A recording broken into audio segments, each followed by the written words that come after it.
Boa tarde, internautas da TV 247, boa tarde, boa noite, não sei que horário que vai entrar aqui a nossa gravação, mas eu estou falando no período da tarde. Nós vamos conversar agora com o presidente da ANDES, que é o Sindicato Nacional dos Docentes do Ensino Superior. A ANDES é uma entidade importante, tem uma agenda de mobilizações marcadas para essa semana, por conta de medidas aí do governo federal relacionados à universidade pública, ao ensino superior no Brasil. Eu vou conversar agora com o Antônio Gonçalves Filhos, ele está no aeroporto, nos atendeu rapidamente, gentilmente lá. Obrigada, Antônio, por nos atender aqui. Os internautas do 247 agradecem. Tudo bem? Tudo bem, Daiane. Uma satisfação estar aqui conversando sobre um assunto de extrema importância para o ANDES Sindicato Nacional, que é a defesa da educação pública brasileira. Pública, gratuita, laica, de qualidade, socialmente referenciada. Nunca palavras como essas foram tão importantes, né, Antônio? O ministro da Educação, Abraham Weintraub, está hoje, terça-feira, dia 7, no Senado de Educação. Ele deu algumas declarações tentando justificar o que ele chama de contingenciamento e não corte dos 30% das verbas direcionadas aos institutos federais e às universidades públicas. Como a ANDES avalia esse corte e quais as medidas que a entidade já prepara, se organiza diante dessa decisão do governo federal? Então, o ANDES tem um acúmulo já de um debate extenso sobre um projeto de educação para o país.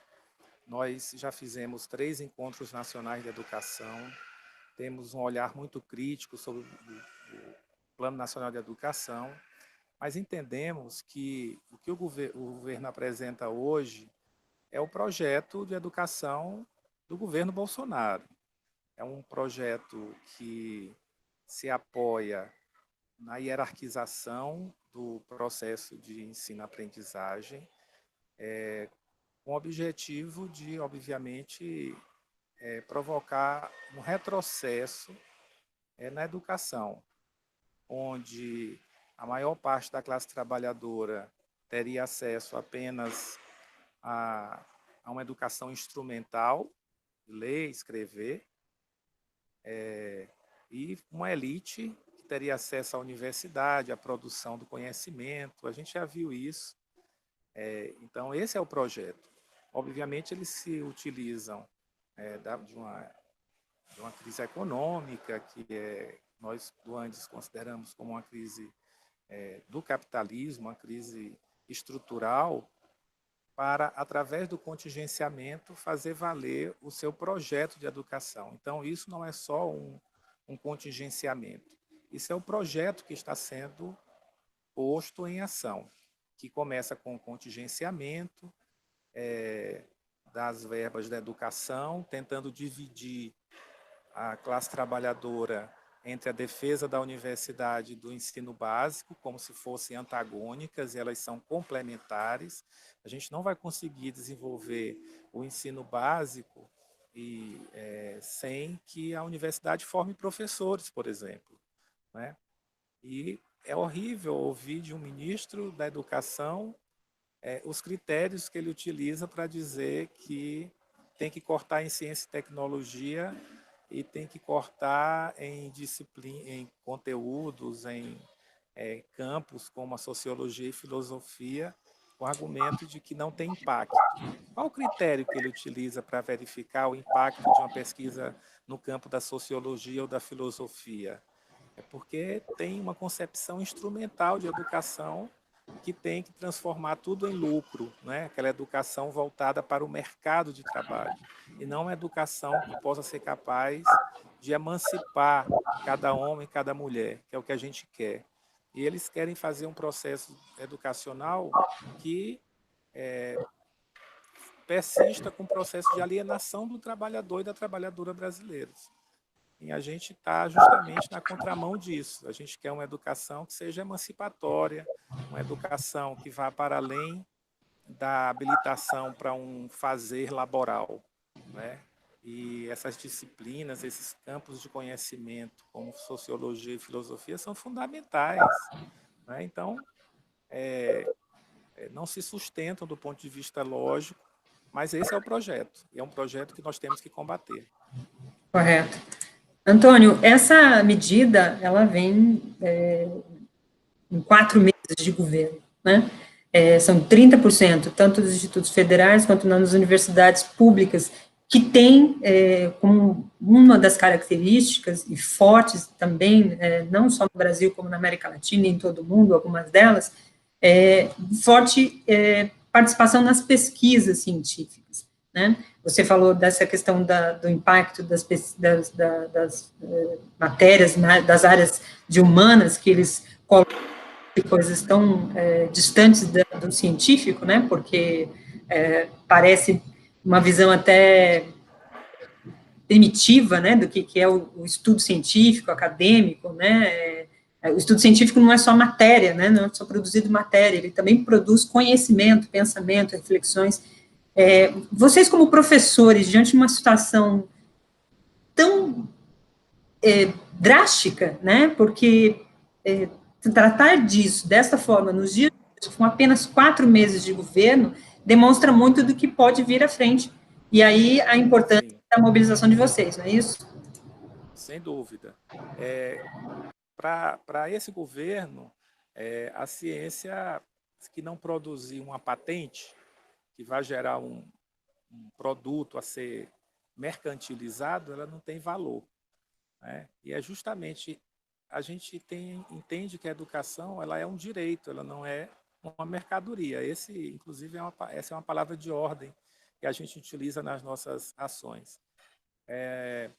Então, essa concepção é completamente distorcida, é atrasada, é um retrocesso para a ciência e tecnologia e para a educação como um todo. Temos que conviver com ideias como essa, que não vai trazer benefício nenhum para a classe trabalhadora brasileira, não é? Agora, certamente, dentro dessa concepção, é muito interessante para o mercado, né? Esse modo de fazer ciência, esse modo de fazer educação, afunilando e restringindo, inclusive, o acesso ao ensino superior. Correto. Antônio, nos últimos anos, depois aí do golpe de 2016, nós vivemos um período de ações muito direcionadas aos programas que foram feitos em diversas áreas, e particularmente aqui a gente vai abordar sobre a educação. Então, as ações do FIES, a ProUni, os programas de bolsa para alunos no exterior, que foram cortados, enfim, esses últimos anos é um setor que já vem sofrendo bastante com medidas de cortes. Como é que vocês avaliam essa situação do ponto de vista do Brasil, né?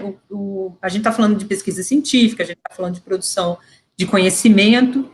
Isso, para a visão da maioria da população, que não tem acesso a essas pesquisas, e às vezes no dia a dia ela tem acesso, mas ela não sabe que isso foi gerado justamente por esse conhecimento, qual o impacto desse tipo de ação para o futuro do país, né? O que isso freia?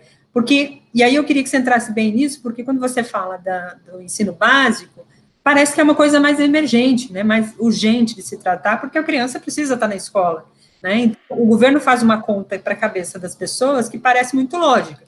Olha, eu vou tirar aqui de cima para botar para mais para baixo. Essa conta, a população em geral acha que é lógica. Faz sentido isso para vocês? Então, não faz o menor sentido, porque elas, como eu disse inicialmente, não são concorrentes, elas se complementam. Mas a gente está vivendo esse processo que começou há algum tempo. A gente já vem sofrendo no ensino superior cortes. Desde 2015, a gente sofreu corte de mais de 10 bilhões.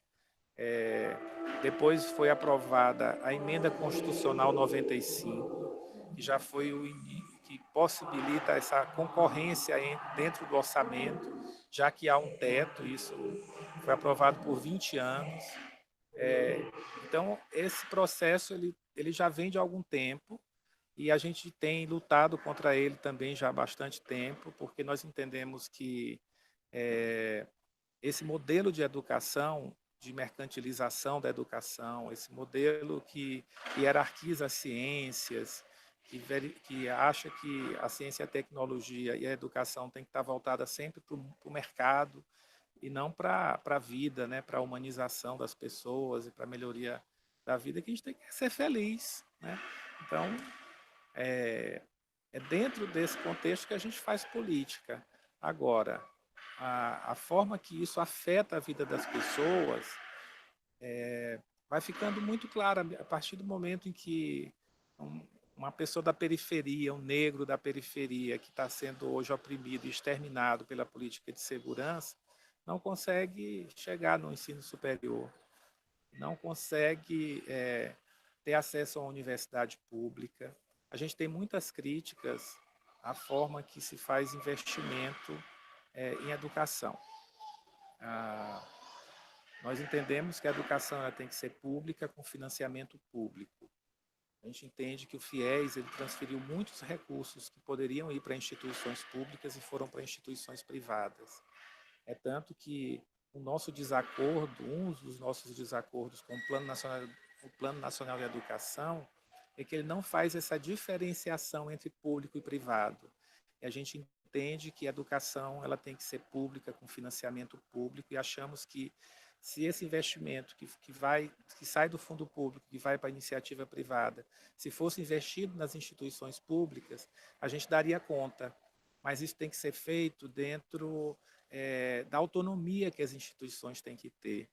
Então, hoje, a gente tem mesmo as transferências no período em que o país teve um crescimento econômico, as transferências financeiras para as universidades se dava sempre com contrapartidas que feriam a autonomia da universidade, e isso era um problema.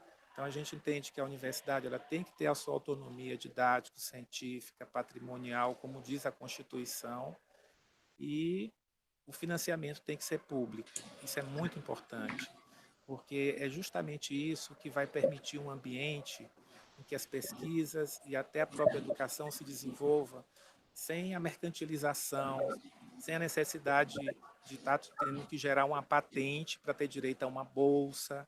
Não é assim que a gente entende esse processo de ensino-aprendizagem e de ciência e tecnologia, né? Agora, as pessoas vão se dando conta. Eu acho que esse debate que nós estamos fazendo aqui contribui, e o Andes tem buscado fazer esse debate com o conjunto, né, da nossa classe e também da categoria docente em particular, para que a gente possa ganhar esse debate, porque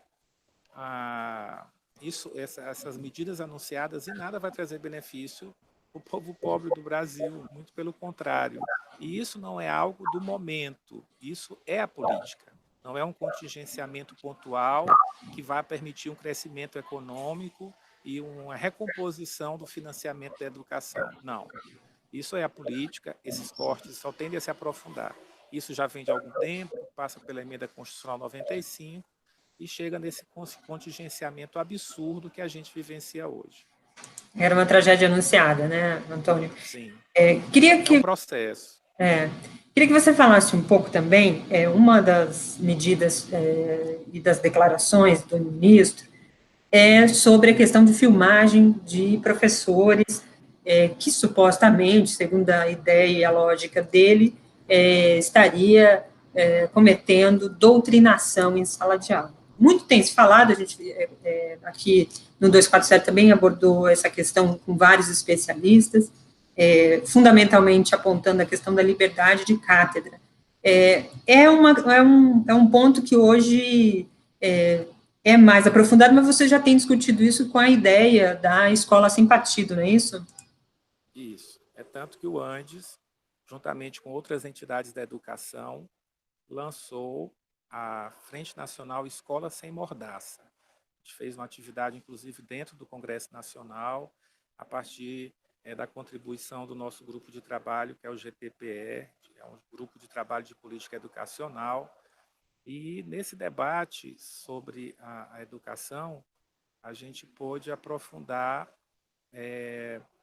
esse ponto dos ataques, né? Porque eles estão, para que esse projeto ganhe força, esse projeto neoliberal, retrógrado, do atual governo, é preciso cortar recursos e é preciso perseguir os trabalhadores e trabalhadoras das instituições de ensino. E o projeto Escola Sem Partido, que conseguimos engavetar, a gente não sabe por quanto tempo, é um dos elementos, é uma das ferramentas que se utiliza, em que se constrange o professor fazendo filmagens para depois fazer um linchamento nas redes sociais de que aquilo é doutrinação, tentando tornar esse ambiente um ambiente de pensamento único, não é? E aí, que tipo de doutrinação?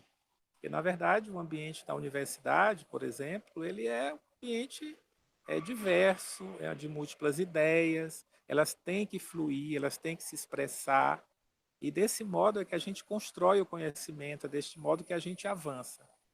Então, com medidas como Escola Sem Partido,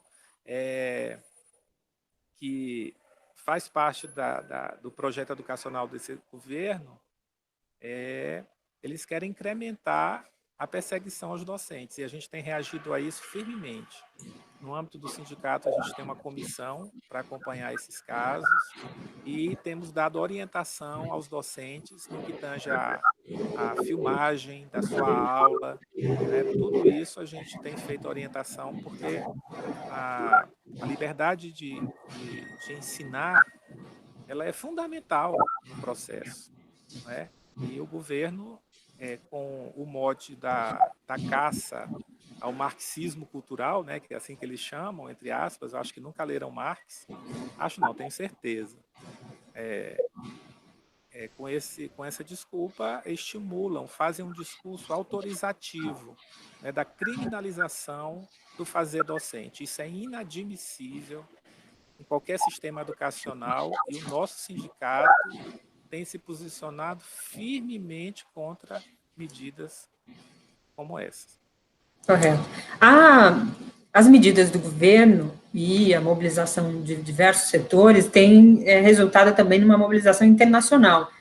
Ontem saiu algumas publicações, a divulgação de um abaixo-assinado com mais de 11 mil assinaturas de docentes, professores, estudantes, especialistas, enfim, de diversas universidades importantes do mundo, né? Harvard, Princeton, enfim, Sorbonne. Como é que vocês avaliam também esse apoio internacional diante de medidas tão pesadas, né, contra a educação e tão cruciais ali para o caminho do país, mas também, por outro modo, há uma forte mobilização no país, houve mobilização de estudantes, etc., mas também há uma mobilização internacional para isso. Vocês se sentem revigorados com esse tipo de ação? A gente acha que é importante, né, até porque a luta da classe trabalhadora ela é uma luta da classe trabalhadora brasileira, é internacional, né? Porque os ataques que nós temos sofrido, eles se dão em vários pontos do mundo e dependendo do local, com as mesmas características. Então, o projeto do capital é esse, é um projeto que agora, diante de uma crise, está lançando mão de governos de extrema direita, são mais intrépidos, né? Não fazem a menor questão mais de disfarçar a sua política, e isso está acontecendo em várias partes do mundo, a ascensão de governos de extrema direita para poder dar sobrevida à crise estrutural do capital.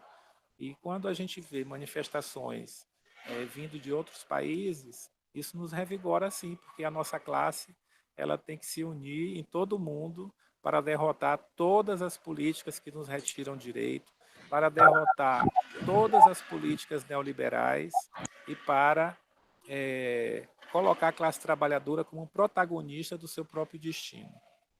Correto, verdade. Escuta, dia 15 está marcada uma grande mobilização, uma grande greve nacional da educação. Como é que vocês estão preparando essa mobilização? O que ela pretende paralisar? Em todo o Brasil? Vai ser só nas capitais? Como é que vocês vão organizar esses atos? Então, essa data, ela inicialmente foi debatida na CNTE, né, que reúne, é uma confederação que reúne entidades trabalhadores da educação, e nós do Andes achamos que era importante fazermos a unidade de ação em torno da defesa da educação. Então, aderimos a essa data de 15 de maio, que ganhou força.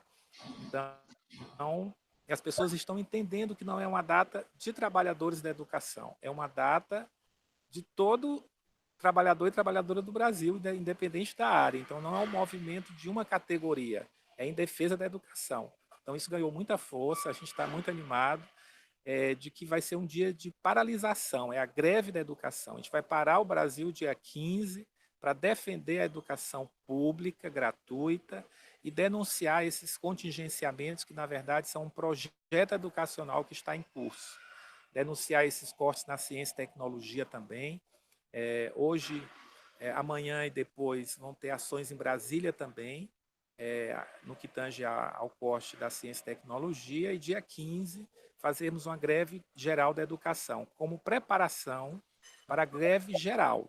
A greve geral, dia 14 de junho, que está sendo convocada pelo Fórum das Centrais Sindicais, e a nossa central sindical, a CSP com Lutas, está compondo essa força para, em unidade de ação, pararmos o país e derrotarmos essas políticas que nos atacam, que atacam a classe trabalhadora.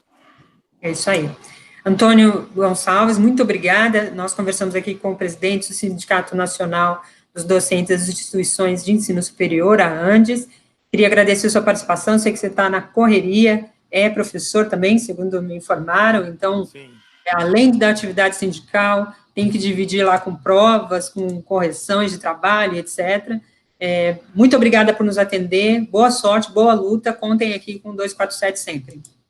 Obrigado, Helena. Eu que agradeço o espaço, e é muito importante que a gente faça um grande dia 15 de maio para começar a derrotar todas essas políticas aí que estão anunciadas pelo atual governo. Muito obrigado pelo espaço, um grande abraço. É isso aí, gente. Obrigada a todos que nos acompanharam. Continue atentos aí à nossa programação. Até mais. Um abraço.